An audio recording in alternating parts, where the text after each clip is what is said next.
piringki ang kanyang daliri. Ayan.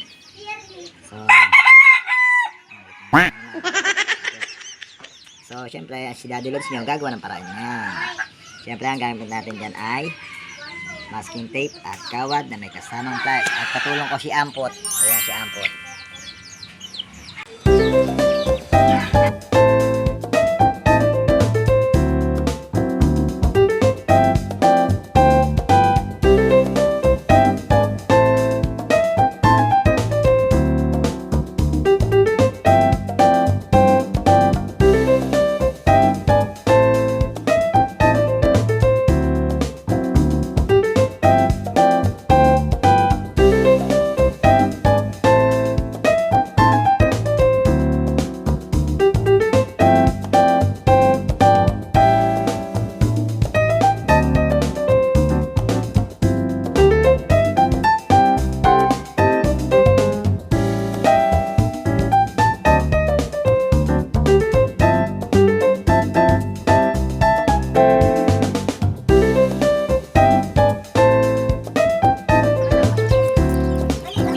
So ayan, i-monitor natin. Wow!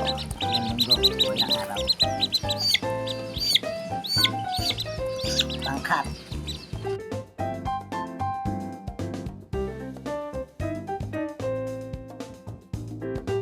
Ayan guys, nakikita nyo naman ang ating pakulong bangkat. Ayan.